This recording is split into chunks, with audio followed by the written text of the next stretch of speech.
Halo semuanya, selamat siang. Sebelumnya, assalamualaikum warahmatullahi wabarakatuh. Salam sejahtera bagi kita semua. Kembali lagi dengan saya. Di sini pada video kali ini saya akan kembali menjelaskan mengenai materi IPA, yakni listrik dan magnet. Tugas ini saya susun untuk memenuhi tugas mata kuliah konsep dasar IPA dengan dosen pengampu Ibu Dr. Sri Sulistyorini, MPD. Tugas ini saya susun nama Tribakti Atmawijaya NIM 14014211199 dari Prodi PGSD, khususnya Rombel E. Untuk itu tanpa berlama-lama kita langsung saja lanjut ke materi, yakni listrik dan magnet. Yang pertama ada listrik. Listrik memiliki pengertian bahwa aliran elektron dari atom ke atom pada sebuah pengantar atau suatu energi yang berpengaruh terhadap kehidupan manusia sehari-hari. Energi listrik adalah sebuah energi yang dapat bersumber dari muatan listrik, yaitu menimbulkan sebuah medan arus listrik statis untuk menghantarkan sebuah arus listrik atau ion pada sebuah zat gas cair. Yang berikutnya, pengertian daya listrik adalah jumlah energi yang dibutuhkan untuk mengalirkan listrik dalam sirkuit atau rangkaian tiap satuan waktu. Next, yakni macam-macam listrik. Listrik ada dua, yakni ada listrik statis dan listrik dinamis. Listrik statis merupakan energi yang dikandung di dalam benda yang bermuatan listrik. Muatan listrik benda tersebut dapat positif dan bisa juga bermuatan negatif. Bila diperinci lebih jauh lagi, semua zat tersebut dibentuk dari sejumlah atom. Setiap atom memiliki inti atom yang terdiri dari elektron dan proton yang meliputinya. Sedangkan listrik dinamis merupakan listrik yang bisa bergerak. Cara mengukur kuat arus listrik dinamis yang dengan cara muatan listrik dibagi waktu dengan satuan muatan listrik merupakan kolom dan satuan waktu ialah detik. Kuat arus pada rangkaian bercabang dengan kuat arus yang masuk dengan kuat arus yang keluar. Berikutnya ada tegangan listrik. Tegangan-tegangan dalam listrik. Tegangan listrik ada beberapa. Yang pertama ada tegangan listrik adalah perbedaan potensi listrik yang terjadi antara dua titik yang ada dalam satu rangkaian listrik. Yang kedua, hambatan listrik. Hambatan listrik adalah perbandingan tegangan suatu alat elektronik listrik dengan suatu arus listrik yang melalumnya.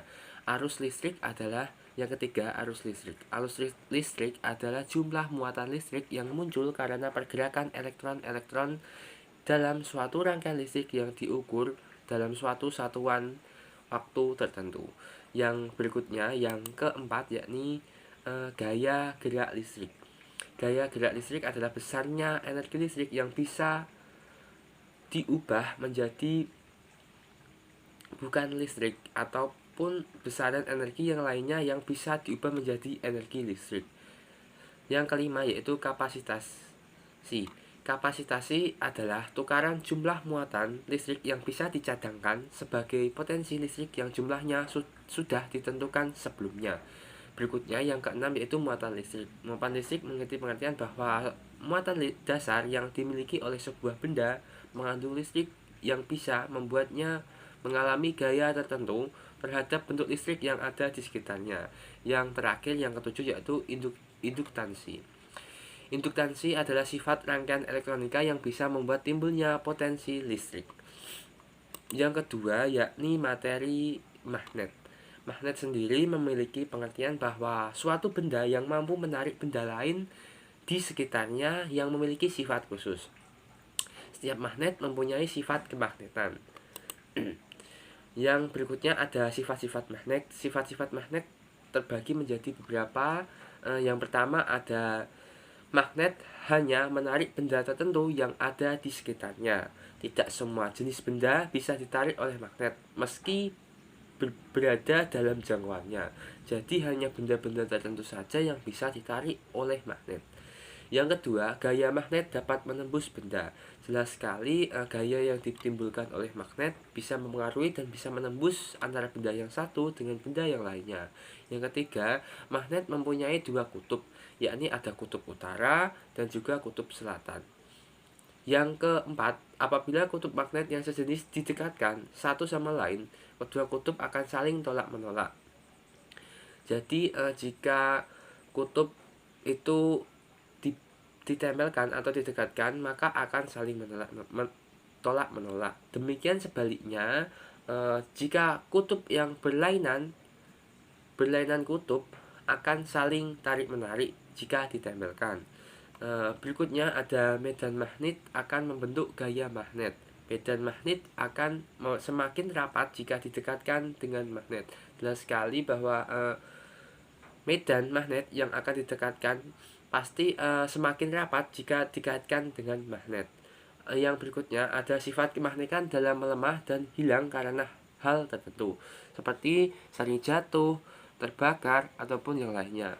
Jadi sifat magnet tersebut tidak selamanya akan ada pada sebuah benda tersebut atau pada sebuah magnet tersebut, tapi bisa juga hilang atau berkurang daya magnetnya jika jatuh ataupun terbakar atau karena akibat lainnya.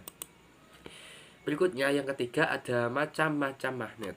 Macam-macam magnet sendiri terdiri dari beberapa. Yang pertama ada magnet batang. Magnet batang bentuknya menyerupai batang atau balok ataupun kubus yang biasanya berbentuk memanjang dan padat. Jadi bisa dikatakan magnet batang karena bentuknya seperti batang.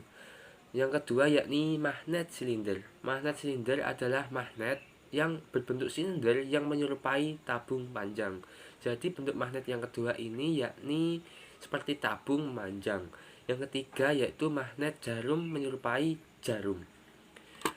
Magnet jarum yakni magnet yang menyerupai jarum kompas dengan kedua ujung atau kedua magnet yang runcing. Jadi magnet ini seperti jarum yang memiliki ujung semakin kecil atau lancip atau runcing.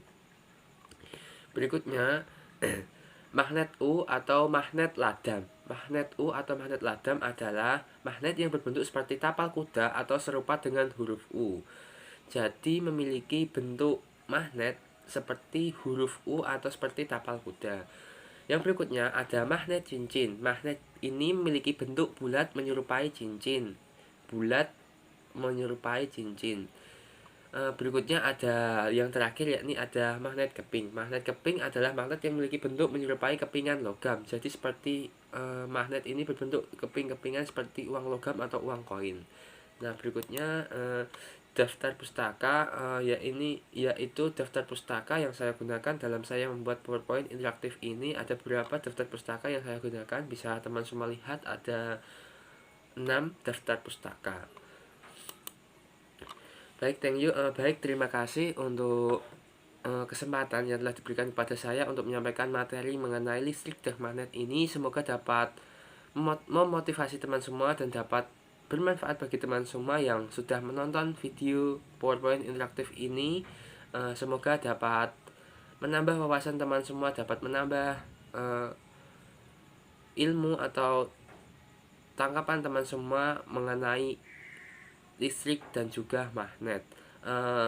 Selanjutnya, apabila dalam saya menyampaikan sebuah materi PowerPoint interaktif mengenai listrik dan juga magnet ini terdapat kesalahan-kesalahan baik yang saya sengaja maupun yang tidak saya sengaja, saya meminta maaf. Akhir kata, wassalamualaikum warahmatullahi wabarakatuh. Salam sejahtera bagi kita semua. Selamat siang.